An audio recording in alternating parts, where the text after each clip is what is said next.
স্থলমাইন, গোলাবর্ষণ আর বিচার বহির্ভূত হত্যাকাণ্ডে আরও বহু প্রাণ ঝরছে।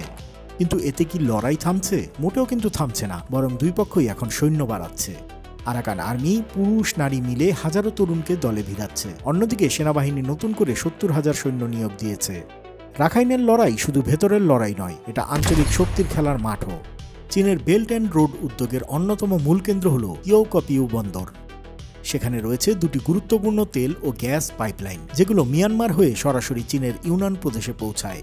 আরাকান আর্মি যদি এই বন্দর দখল করে নেয়, তাহলে তা মিয়ানমারের গৃহযুদ্ধে এক যুগান্তকারী পরিবর্তন বয়ে আনবে। বিশ্লেষক অ্যান্থনি ডেভিস পূর্বাভাস দিয়েছেন, এই বছরই হয়তো আক্রমণ চালাবে আরাকান আর্মি। তাদের ৪০,০০০ যোদ্ধার বাহিনী থেকে অন্তত ১০,০০০ সৈন্য নামতে পারে ইয়োকপিউ যুদ্ধে। অন্যদিকে সেনাবাহিনীও বন্দরের নিরাপত্তায় ৩,০০০ সৈন্য, জেট, ড্রোন আর নৌবাহিনী মোতায়েন করেছে। চীন নিজস্ব স্বার্থ রক্ষার জন্য হয়তো আরাকান আর্মিকে আড়াল থেকে সমর্থন দেবে, এমন ইঙ্গিতও পাওয়া যাচ্ছে। কারণ বন্দর ও পাইপলাইনের নিরাপত্তা বেইজিংয়ের জন্য অগ্রাধিকার। একই সঙ্গে ভারতেরও বড় স্বার্থ জড়িয়ে আছে রাখাইনে, কারণ এখানেই রয়েছে কালাদান পরিবহন প্রকল্প, যা তাদের উত্তর পূর্বাঞ্চলকে বঙ্গোপসাগরের সঙ্গে যুক্ত করবে।